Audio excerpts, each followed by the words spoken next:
जैसे जैसे कि एंट्रेंस पास आ रहा है वैसे वैसे काफ़ी सारे क्वेश्चंस और काफ़ी सारी इंक्वायरीज यूट्यूब और इंस्टाग्राम के माध्यम से हमारे पास में आ रही है। दोस्तों बात करेंगे बीएफए एंट्रेंस एग्जाम की, तो जिसमें एक जो मेन आपका एग्जाम आने वाला है वो है आपका स्टिल लाइफ। इस वीडियो में हम जानेंगे कि क्या क्या सावधानियां और क्या क्या बेसिक्स हमें जो ध्यान रखना है जिसके चलते हम अपना एंट्रेंस एग्जाम अच्छे से जो है अटेम्प्ट करके आ सकें। दोस्तों बीएफए एंट्रेंस में अगर बात करें स्टिल लाइफ की, तो सबसे पहले आज स्टिल लाइफ के काफ़ी सारे पॉइंट्स को आज हम जानना चाहेंगे। किसी भी शेप से आप ले सकते हैं, चाहे वो एक सिंपल सिलेंडर क्यों ना हो, या सिंपल एक बोतल क्यों ना हो, या कोई पोट क्यों ना हो, या कोई गमला ही क्यों ना हो।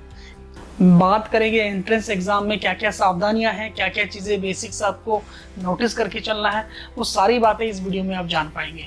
तो सबसे पहले बात करें तो आपको अपनी कॉम्पोजिशन में ये देखना है कि आप स्टिल लाइफ का मोड क्या रखने वाले हैं, मीन्स वो वर्टिकल होगा या हॉरिजॉन्टल होगा। तो आप अपने एक दोनों हाथों को सीधा करके वर्टिकल या बेस्ट कॉम्पोजिशन आप सबसे पहले सिलेक्ट करें। यानी कि बहुत स्टूडेंट्स को ये पता ही नहीं होता है कि शीट्स जो उनको मिली है उस पर आपको जो सामने स्टिल लाइफ रखी हुई है वो आपको वर्टिकल बनानी है या हॉरिजॉन्टल। आप बात करेंगे कि ऑब्जेक्ट्स किस प्रकार के हो सकते हैं। ऑब्जेक्ट 3 से 4 ऑब्जेक्ट भी हो सकते हैं, एक सिंपल ऑब्जेक्ट भी हो सकता है, बट लाइटिंग के साथ में होगा, विद ड्रेपरी होगा। उसको कंपोज करने का जो सिंपल तरीका है कि उसको आप अपने फ्रेम के अकॉर्डिंग आप उसको देखें सबसे पहले, और एक छोटा सा लेआउट जरूर बनाएं। उसमें आप एक फ्री हैंड आप अपना जो है लेआउट बनाएं और ये देखें कि वो उसको आप वर्टिकल या हॉरिजॉन्टल में किस में वो बेस्ट कंपोजिशन जो है बन पा रहा है। उसके बाद दोस्तों जो ऑब्जेक्ट्स आपके सामने रखे हुए हैं वो किसी भी आकार के या किसी भी शेप के हो सकते हैं। तो आप अपनी बेसिक शेप्स को ज़रूर एक बार अपने माइंड में स्टोर करें और ये देखिए कि जो भी ऑब्जेक्ट सामने है, चाहे वो बोतल की आकार का है या कोई डब्बा है, कोई लैंप है या कोई गमला है, तो वो चीज़ें पर्टिकुलर शेप्स के अंदर आपको जो है ढूंढना होगा। तो अपनी शेप्स को आप जो है उसके अंदर देखें और पहले ये देखिए कि सबसे बड़ा ऑब्जेक्ट है कौन सा। उसमें अगर जो भी आधार बेस अगर आपको लग रहा है कि उसका टॉप अगर सर्कल में है तो उसमें आपको सर्कल को उसको आपको मेजरमेंट करना होगा। अगर वो स्क्वायर में है तो आपको स्क्वायर में उस शेप को देखना होगा। उसके बाद उसका मेजर आप अपनी पेंसिल की स्ट्रेट लाइन से लेके चलें। मीन्स अपने हाथ का स्ट्रेट पार्ट रहेगा, आपका टूल आपके सामने रहेगा और आप उसको मेजर जरूर करें कि उसका टॉप वाला पार्ट कहाँ पर है, देन 1/4 पार्ट और आपका मिडिल पार्ट और उसके बेस पार्ट को। सबसे पहले बेस पार्ट भी बहुत ही ज़्यादा इंपॉर्टेंट होता है जितना कि टॉप पार्ट होता है। टॉप को अगर आप डिवाइड करेंगे तो आप सिंपल आप एक हॉरिजॉन्टल लाइन आप ले सकते हैं। हॉरिजॉन्टल लाइन का आप एक सेंटर पॉइंट देंगे, 2 पॉइंट्स आपको मिल जाएंगे। यानी कि देखिए सबसे मेन पॉइंट क्या है कि आपको अपने जो सामने रखे हुए ऑब्जेक्ट है उसमें आपको शेप को तलाश करना है, यानी कि वो पर्टिकुलर किस शेप में आपको दिख रहा है। अगर कोई ऑब्जेक्ट अगर आपका गोल आकार का है तो आपकी एक सर्कल शेप आप उसमें देखेंगे कि सर्कल शेप में नेगेटिव पॉजिटिव कहाँ कट रहा है, राइट।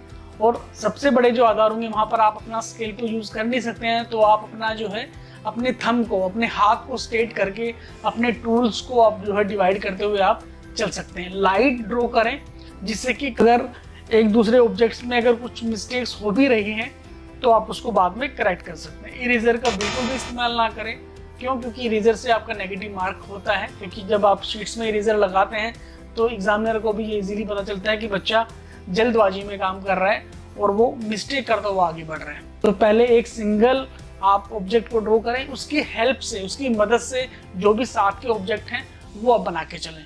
जो सबसे टफ दोस्तों इसमें जो सबसे बड़ी चीज़ आने वाली है वो होगी आपका विजुअल, आपकी सेंस का पर्सपेक्टिव को पकड़ना। मीन्स अगर आपके 3 से 4 ऑब्जेक्ट हैं सामने और आप ये अंतर नहीं देख पा रहे हैं कि कौन सा बड़ा बनेगा कौन सा छोटा बनेगा, वो आपका पर्सपेक्टिव का मेन खेल है। तो पर्सपेक्टिव का रूल्स जैसे कि आप जानते ही हैं, अगर जो ऑब्जेक्ट आपके आंखों को सबसे पहले अट्रैक्ट कर रहा है, यानी कि जो आगे है वो सबसे बनेगा, उसके साथ के इम्पैक्ट में आप उनको टूल्स के जरिए नापते हुए आप आगे बढ़ सकते हैं। ब्लेंडिंग का इस्तेमाल बिल्कुल ना करें। टोनल वेरिएशन को बनाते हुए हैचिंग से भी आप टोन को जो है क्रिएट कर सकते हैं।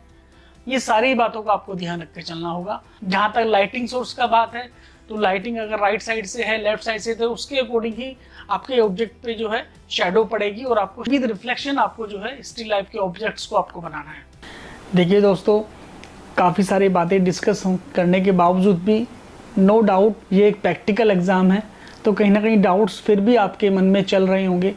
अगर स्टिल लाइफ को लेकर कोई ऐसे डाउट्स आपके पास अभी भी हैं तो आप कमेंट बॉक्स में ज़रूर आएँ और बताएं कि आप अभी फ़िलहाल पे आप कैसा स्टिल लाइफ बना पा रहे हैं। आप कुछ अपनी पिक्चर्स भी जो हैं हमारे साथ शेयर कर सकते हैं। अभी से ही आपको एक सिंगल बेस, आप सिंगल ऑब्जेक्ट रखना स्टार्ट करें। अपनी रसोई से ही लेके चलिए या अपने रूम, अपने ड्राइंग रूम से आप लेके चलिए। बुक्स को रखिए, बॉटल्स को रखिए, सिंगल ऑब्जेक्ट पहले आप स्टडी कीजिए। उसके साथ में एक एक करके आपको 4 से 5 ऑब्जेक्ट्स आपने जो है स्टिल लाइफ के अंदर ऐड ऑन करने और बढ़ाने हैं। कोशिश होगी कि उस पर भी नेक्स्ट सेशन आपका लिया जाए और आपकी मिस्टेक्स पे काम किया जाए। आप हमारी और वीडियोस भी आप देख सकते हैं जो कि करियर से रिलेटेड हैं, फाइन आर्ट्स बेस्ड हैं, जो आपको भरपूर आनंद देगी इस आर्ट इंडस्ट्री को लेकर। Thank you for watching Kalabhoomi arts.